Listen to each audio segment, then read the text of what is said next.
अस्सलाम वालेकुम, मैं हूं जान रैम्बो। कीप वाचिंग टीवी 786, देखते रहिए। My name is Toby Cadman. I am a colleague of Stephen K. QC's from the Chambers 9 Bedford Row International. We both serve as advisors to former President Musharraf and to his legal team. As you will recall, we appeared before you in December of last year, and as Stephen has already indicated, we set out our concerns, our very grave concerns, as to this process. We also indicated at that time that a communication had been filed with the United Nations, specifically the Special Procedures Branch, including the Special Rapporteur for the Independence of Judges and the Special Rapporteur for Summary Execution. The reason why that communication was filed was set out in the statement that we released, that related to the manner in which judges had been handpicked by the executive, the level of political interference with the process, and our concerns that the former president could not possibly be afforded a fair trial under these circumstances. We can confirm that that communication has been accepted by the United Nations Special Rapporteurs, and it has been communicated to the government of Pakistan to respond. It is up to the government to respond to the allegations that have been set out. The government has previously indicated that they will comply and they will cooperate with the United Nations special procedures, but to date no response has been submitted to these allegations.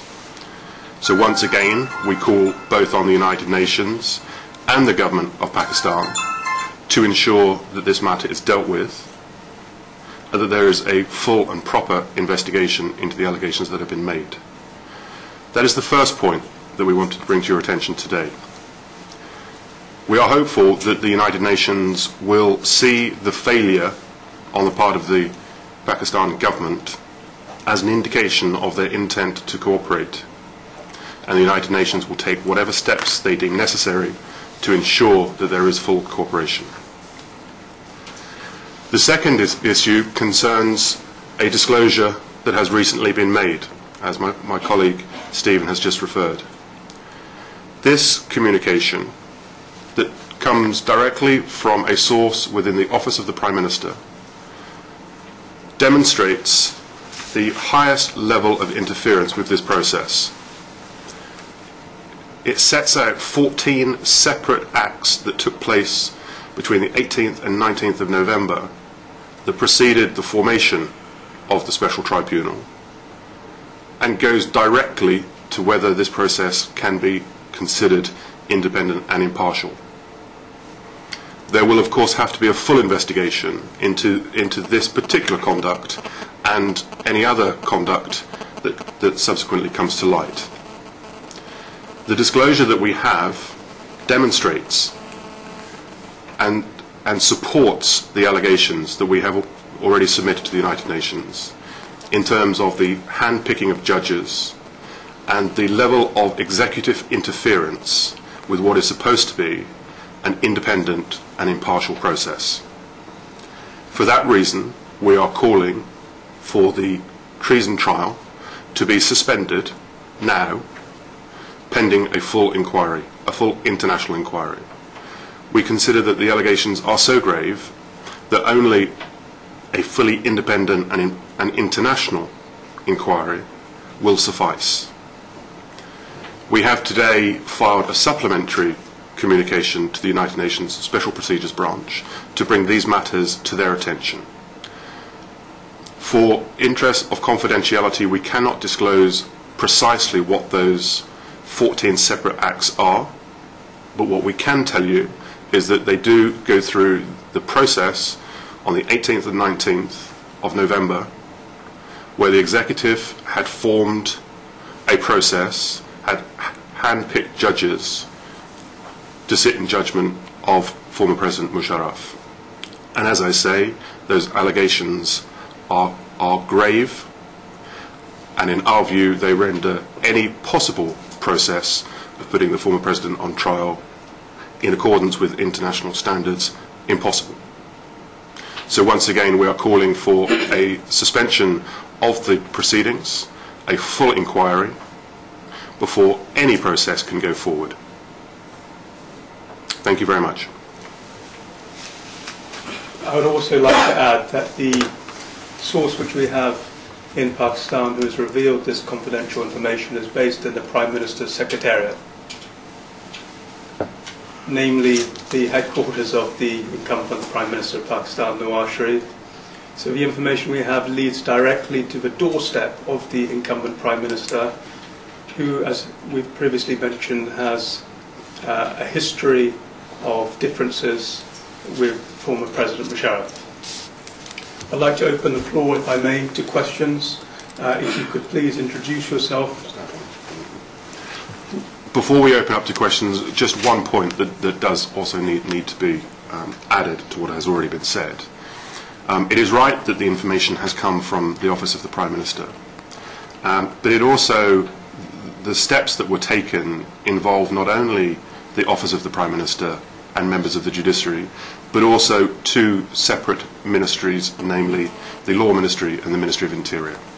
And that's why we consider this to be of such gravity.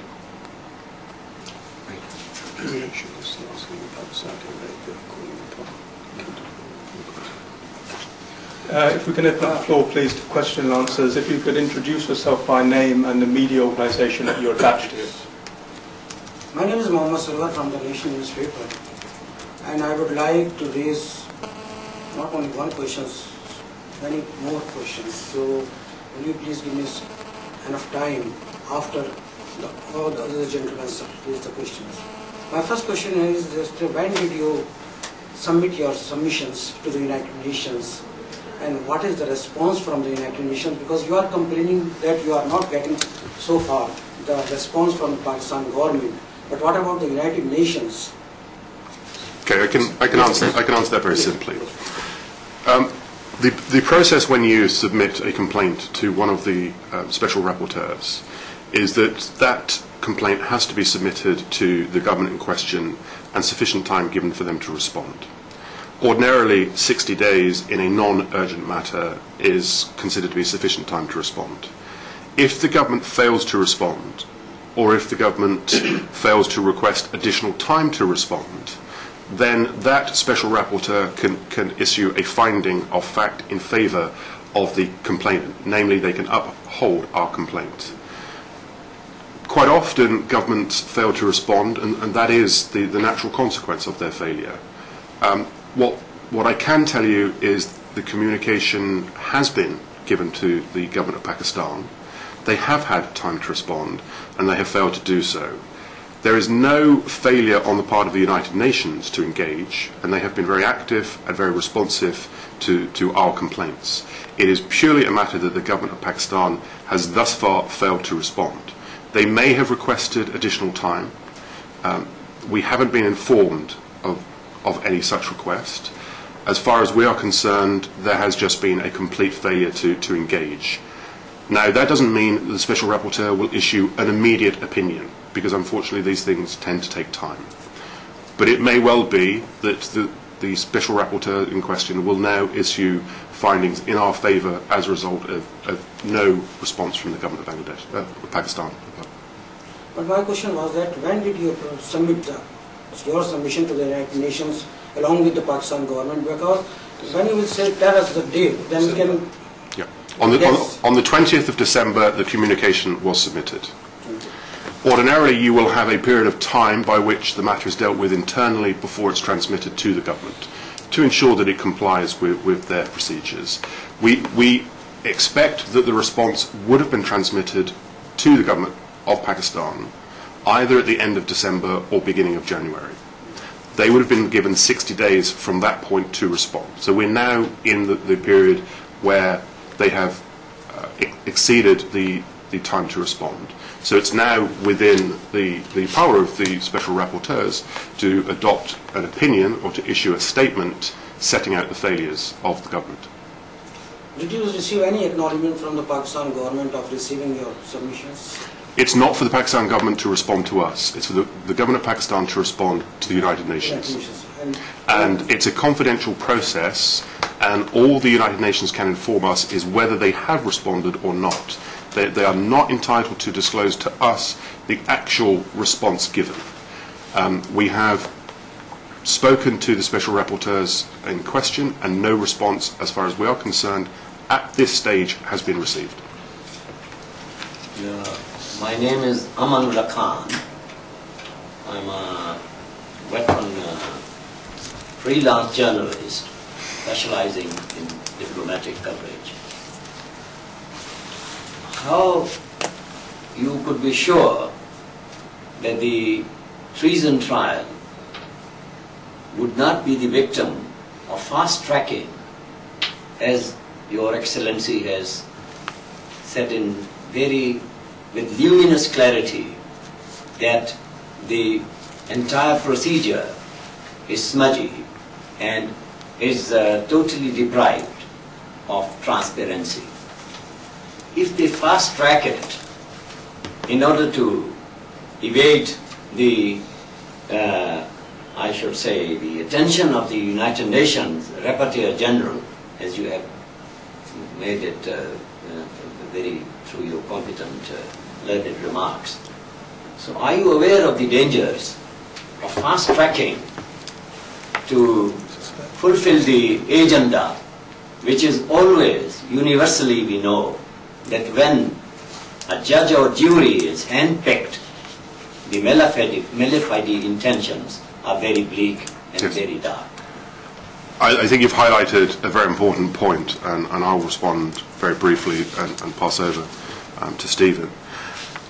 We do believe the manner in which this process is being accelerated is precisely for that reason, in order to complete the trial as quickly as possible so that there is no possibility for outside scrutiny.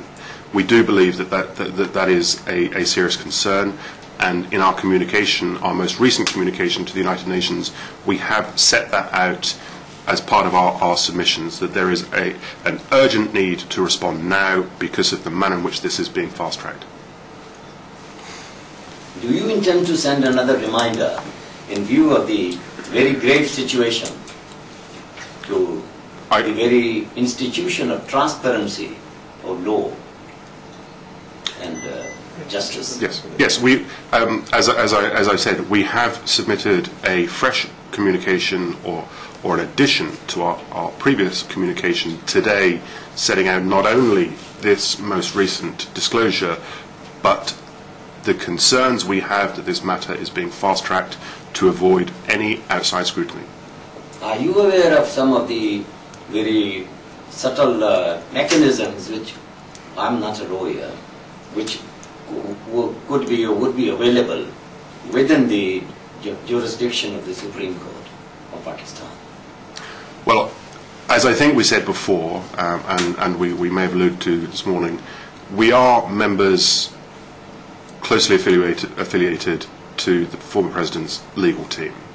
Those experts in Pakistan are able to advise on the particular procedures that may be used or abused in Pakistan. Those matters, those discussions are taking place in order for it to be brought to the attention of the United Nations so that the former president's rights are properly respected. Do you want to add? Yes. When things like this happen, the internal procedures which lack transparency, credibility, and may be corrupt, have a way of trying to protect themselves, which I think is the point that you are making. And that is when international attention has to be brought to bear to ensure that light is thrown upon what is happening. When these things happen, they often leave a trail of documents, a trail of people spoken to. And those elements then become the evidence against the wrongdoers using the process of the law to try and achieve unlegal aims or ends. And these things that have now been revealed that show over a short period of time some 14 actions, all connected, to try and influence the procedures and indeed to play a part within the procedures. In my experience, this is a snapshot that has come into the possession of the defence. And it is more likely that there is a much bigger picture outside this snapshot that has been given that will show the full extent of the wrongdoing behind the scenes. Now, with that in mind, there needs to be a transparent and open investigation that takes place within a structure of freedom and respect for the rule of law. The question now is whether the Prime Minister, Nawaz Sharif, and the judges will be prepared to open up the books, open up the computers, open up the records, open up the people involved so that they can be questioned, and a full account revealed of what has been going on. There is always a trail, and it is the time, if you've done nothing wrong, to allow others to inspect the quality of that trail and to see what it reveals, because the issues here are very important. They're very big, and they involve whether this is a credible, independent, impartial trial, or indeed a political trial seeking to produce an outcome that has already been foretold. Gentleman at the back, please. Yeah, Matt Woodruff from Al Jazeera. So just so we can be clear, could you sort of elaborate slightly on what the evidence you actually have is, and are you going to be presenting that at all? Over to you. I'll just mention very briefly before I pass it on to Toby. The information we have is from a credible source who's based in Islamabad. He operates as an inner member of the Prime Minister's team. He sits in the Prime Minister's Secretariat. He's privy to a lot of confidential information. Obviously, we are unable to disclose his or her name. What we can tell you is that we have received comprehensive information that demonstrates that no fewer than 14 actions took place, including both communication and positive actions, over a period of 36 hours in November 2013. Now, the information that we have is going to be sent directly to the United Nations in a supplemental report. And we fully expect that the United Nations will raise this issue directly with the Pakistani government. Toby? In terms of how that evidence is communicated, at this stage it will be a confidential filing to the United Nations for inquiries to be made.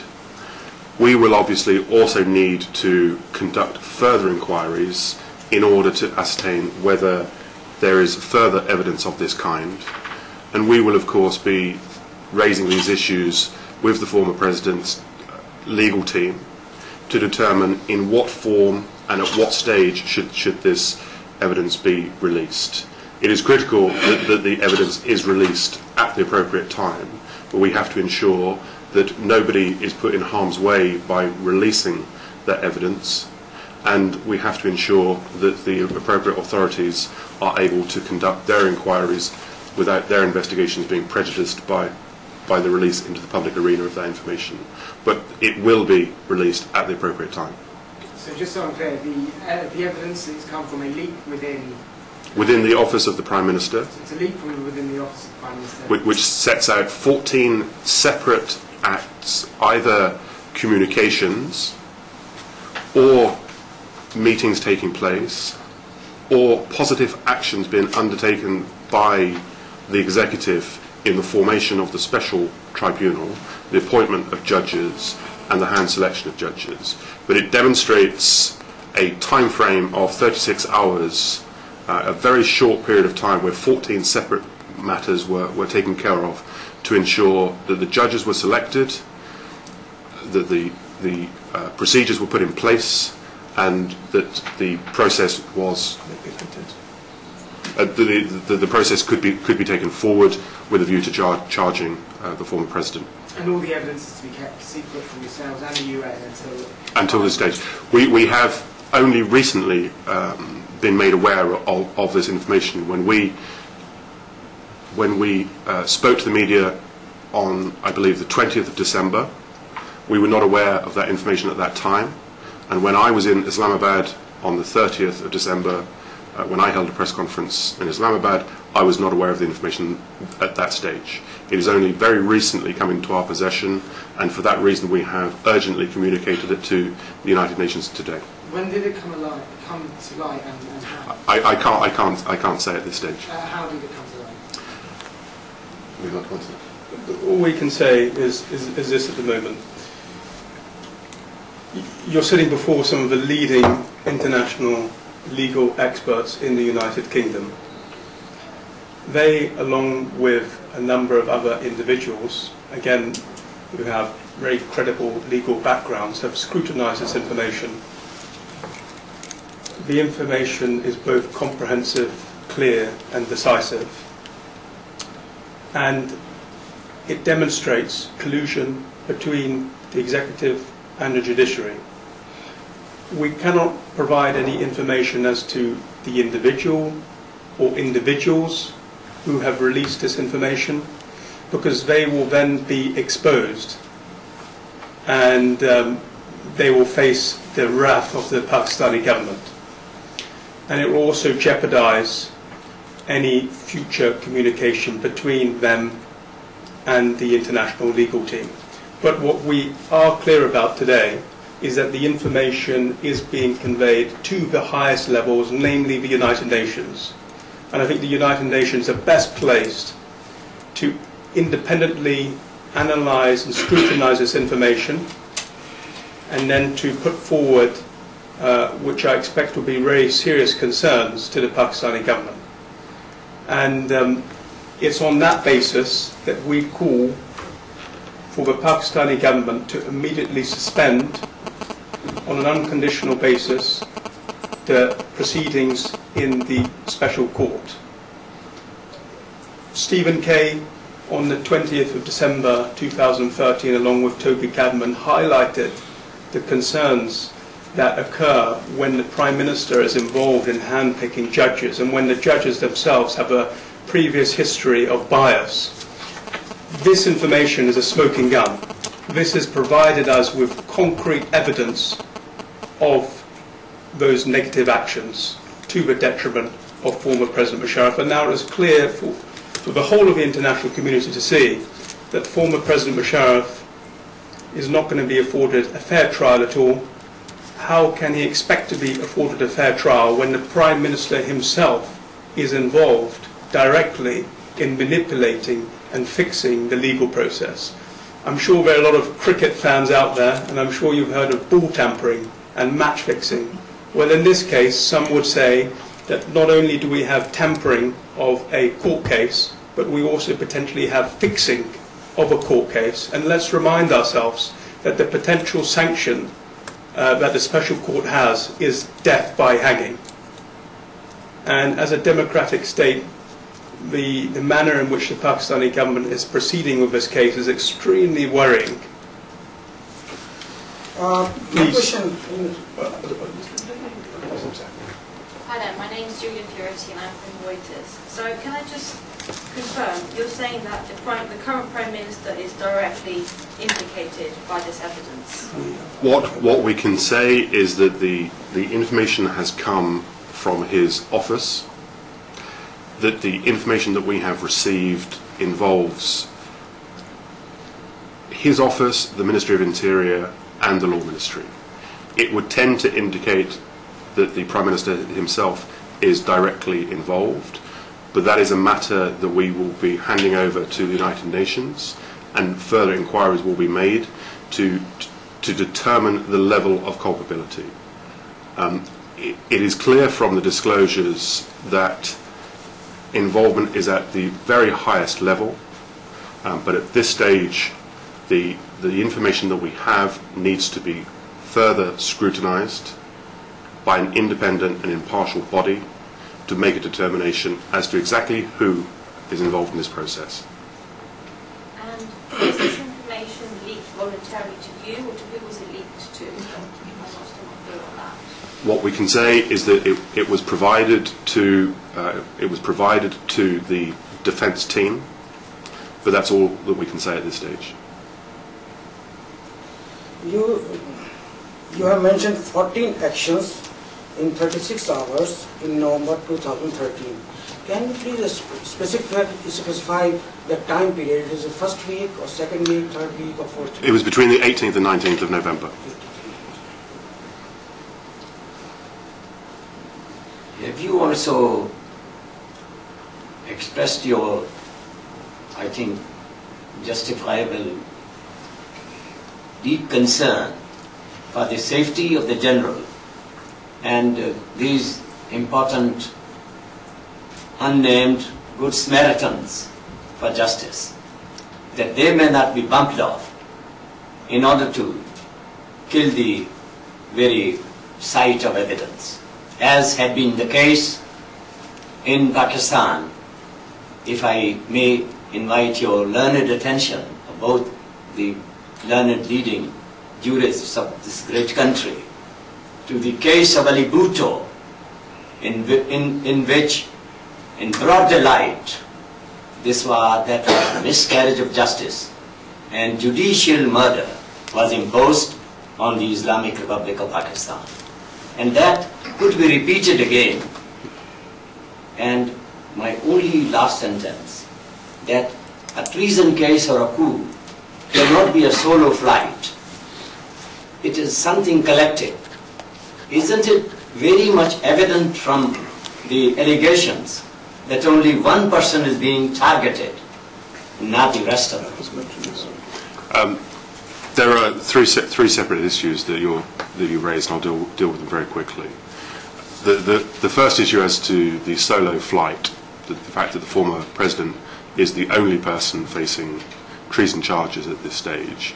This was raised in our original report, and it is also something that has been raised by the former president's legal team in Islamabad. And it is something that we will continue to raise because we do not believe that there is the legal basis upon which to bring treason charges against the former president alone. In terms of the safety issue, this needs to be broken down into two areas. First of all, we are very, very concerned that the government is accelerating this process, notwithstanding the ill health of the former president, and also the very serious security concerns that he faces whenever he is transported from the military hospital to the tribunal. So that is something which has not been taken into consideration, and we would again urge the authorities to take that into account when they're looking at this matter.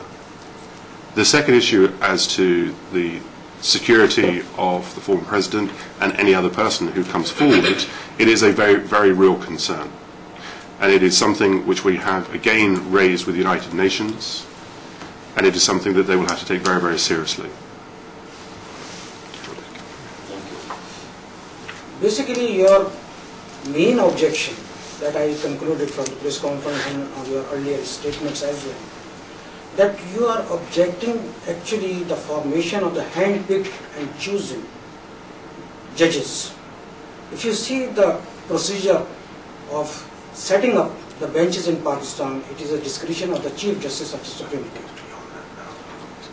If suppose, it is just a hypothetical question, not very, if they decide to give this matter to the present Chief Justice of the Supreme Court, that okay, fair enough, we are accepting their objection and we are changing the bench, or we are just giving this authority to the Chief Justice, would it be acceptable to you? Well, I think the point that you refer to is what was raised in our initial statement on the 20th of December. But I think matters go so much further than that now. Our initial concern was that there was a hand-picked panel of judges that would hear this process. But it goes so much further than that. This is not just a matter of picking the right judges to hear a case. It is picking the right judges, giving instructions as to how this process is going to go forward, giving specific instructions as to the outcome of these proceedings, and then ensuring that this is fast-tracked to ensure there is no outside scrutiny. It's not a matter of just saying, we don't like the judges that have been hand-picked, so let's pick 3 new judges and everything will be fine. It's not that simple. The issue is, if you cannot guarantee an individual a fair trial, it constitutes an abusive process to put them on trial regardless. And that is our position. If the former president cannot be given a fair trial, and if the assurances cannot be given that he will receive a fair trial by an independent and impartial tribunal of law, he should not be put on trial. That is why we are requesting today, once again, an immediate and unconditional suspension of the proceedings, pending a full review as to the manner in which this process has been initiated and is now being fast-tracked towards a very dangerous conclusion. There is also one proposal submitted by the legal team of Pervez Musharraf that the trial should be shifted to Dubai. Would it make any difference? Well, quite often, when the security situation is such that it would put people at risk to hold a trial in that country, then of course it makes sense to move the trial outside of the jurisdiction of Pakistan. Now, very careful thought would have to be given to where that trial should be held. Whether Dubai is the most appropriate location, that's not for me to say.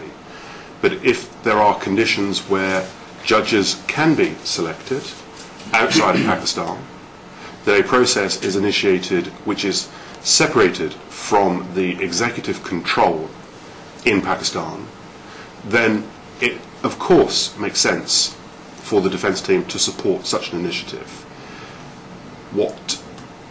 What we are saying is that there needs to be a full review in order to make that determination, and make the determination as to whether the former president should be charged and should go on trial at all, following what's happened to date. The last question is, Mr. Toby, that you know it very well, that the legal team cannot remove the Nawaz Sharif from the Pyramid Sharif for the next 4 years. No matter who is choosing in the next bench or sitting bench. According to your apprehensions, very clear apprehensions, that everything will be cooked at the Prime Minister's house or Prime Minister's Secretariat, no matter who is hearing this case, XYZ, Mr. Toby or Mr. Stephen or Mr. Sarwar Raza, it makes no difference. There are 2 remarks that I'd like to make. First of all, this is not about removing the Prime Minister from office. This is about ensuring that there is a proper, transparent judicial process. So we need to move away from comments that we are trying to impact and influence the political environment in Pakistan. That is not the point.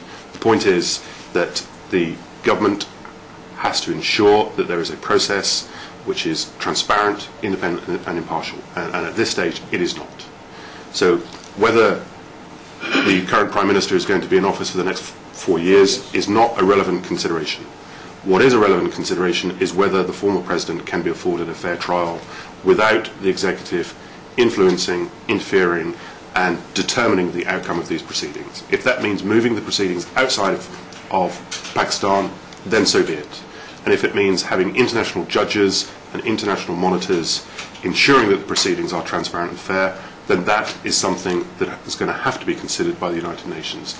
I do not believe that we should predetermine what the outcome is going to be, because it is not for us to do the independent review, because we represent the former president. It has to be an independent review by an external body, and that is very, very important. Today is the 21st, and 10 days left when the implementation of the non-bailable warrant would be carried out. In that situation, what will be your strategy? Well, obviously we can't disclose what's going to happen later on. We are dealing with this issue as it has now arisen. And obviously as things proceed, we will have to deal with that as we approach that time. We are hopeful that there will be international involvement in all of this. And once again, as we stated on the 20th of December, and we stated again on the 30th of December in Islamabad, we also call on certainly King Abdullah of Saudi Arabia to urgently intervene in this matter in relation to the former president's services rendered to the government of Saudi Arabia. And once again, this was set out in our initial communication, our initial press statement, that we once again call upon the government or King Abdullah of Saudi Arabia to communicate his concerns to the Prime Minister of Pakistan. So did you get any response from the kingdom? Again, that has been communicated to Saudi Arabia. It's for them to take that up with the Prime Minister. We can't comment on what discussions have taken place. But it has been. I cannot comment whether discussions have taken place. Or you will communicate? It has been. It has been. Yes. Okay. Okay. The gentleman. Just gentleman here first, and then this gentleman. Thank you. My name is Sayyid Manzoor Yazani. I represent the International Forum of Overseas Pakistanis. I'm an admirer of Mr. Pervez Musharraf because he is an honest man. And the way he conducted going back to democracy was through an agreement. I want to give a broader perspective because we have been talking about just the defense. But in my opinion, best defense is offense. Pervez Musharraf's team, you learned people, please go ahead and think about this point, that he is not only a victim of conspiracy, but he is also a victim of breach of trust. He trusted State Department, he trusted Saudi government, he trusted UAE government, he trusted Zardari, he trusted Benazir, he trusted some of Nawaz Sharif's team. Now, breach of trust is an offense, especially in our society when we shake hand and say promise is a promise. They broke their promise. And a gentleman has been, by conspiracy, landed into a situation where his life is at risk. Now, what I am urging you to take the matter to international boundaries. The State Department can be sued for breach of their trust. Why they did not say, stop this because you have made a promise. Maybe they even have signed a piece of paper. Nawaz Sharif indirectly, Zardari directly was involved in this. Now, why then we cannot say, overseas Pakistanis cannot say that the overseas Pakistanis want to see justice and also want to see the corrupt people have no say in this case. So, my request to you is, please look it from this angle, a broader perspective, that an honest man is going to have all this trouble because his people around him whom he trusted have breached their trust and they are conspiring against him. Thank you. Thank you. And so my name is Hassan Ali Kazalbash, and my background is from security anti-terrorism expert I am. So I want to find out why so far the United Nations has been failed. First, that this trial should not be tried in any of the Pakistani court, and the Constitution clearly says that the former COAS, Chief of Army Staff, can only be tried in a military court rather than any of the Pakistani courts. Second, there is open threat available for Sir Pervez Musharraf, and there are video evidences for that. Adnan Rashid, who's previously attacked Sir Musharraf, and now he's openly loose in Taliban's hand. Now, the government of Pakistan is going to shake hands with Taliban, and now they are saying they're peace-loving people. Now, what United Nations role can play for Pervez Musharraf? I personally believe because Sir Musharraf should be out of Pakistan straight away because of his threat, and he already has a great concern about that. What United Nations can play on that side? What I would say is I know quite often it's fashionable even to refer to the United Nations as impotent. I don't think it's fair to say in this regard that they've done nothing, because they are taking very seriously the allegations that have been made. But there is a certain procedure and there's a certain time frame for dealing with these matters. We must be mindful of the fact that these are actions taking place in a sovereign nation. This is not an international tribunal where there is the possibility to directly intervene. And so there are certain matters that need to be dealt with through diplomacy and through the procedures of the United Nations. And unfortunately, I'll put it in this way, we have to jump through those hoops. That doesn't mean that the United Nations is going to do nothing. The United Nations is well aware of the situation. They will, of course, insist on Pakistan complying with their obligations under international law as a signatory to certain international treaties, and that they will insist on the government of Pakistan complying with its obligations thereunder. So I think we have to support what the United Nations is doing. We have to provide them with sufficient documentation that they can actually recognise and understand the significance of the allegations, and that the allegations are supported by credible evidence so they can take the necessary actions. They have a lot more power than you and I possibly see ordinarily. There are other institutions that also have influence over Pakistan. There are certain trade agreements that Pakistan has, and sometimes these matters are dealt with through diplomacy to ensure that a certain objective is reached. That is our intention. We have to ensure that this matter is properly highlighted so the international community recognise the significance of certainly what the consequences are from doing nothing. And so we will continue to insist on the United Nations taking positive action. Toby also mentioned earlier on that it's the Pakistani government which unfortunately it appears has not been cooperating with the United Nations, whereas it's the United Nations which has accepted the original application we submitted on the 20th of December.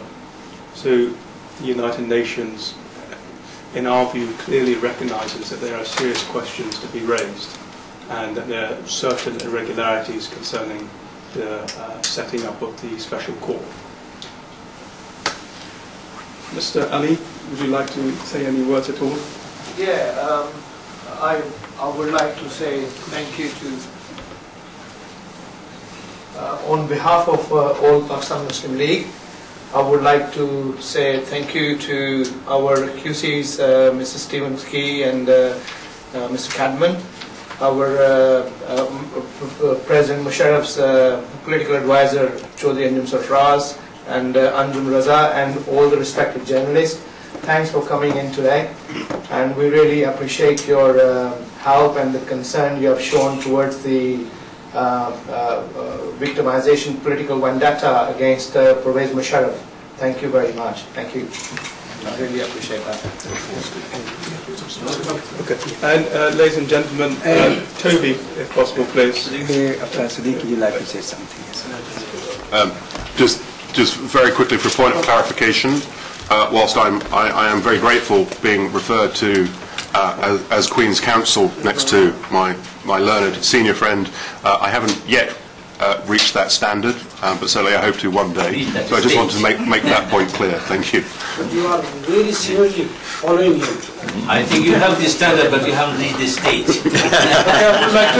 I would like to thank all of you on behalf of All Pakistan Muslim League, and I'm thankful to our legal team. They're doing a wonderful job, and we ensure that all the political team, all the support on the political front is with Toby and Stephen K. So we will support you all the way, so because you are protecting and you are fighting on behalf of our leader, and we are with you, and we'll do whatever is required. Thanks for Sarfraz Anjum Sahib, because he is doing a great effort. He is doing very good work, mashallah. He went to Pakistan and is financing all these things. So a great respect for Sarfraz Anjum and Badr Sahib and our political team like Bhatti Sahib, Pervez Sahib, Samina, and Sister Samina and Ali, and all of the guests. Thanks for coming and thanks for your support. Thank you. अस्सलाम वालेकुम, मैं हूं जान Rambo. Keep watching TV 786. देखते रहिए.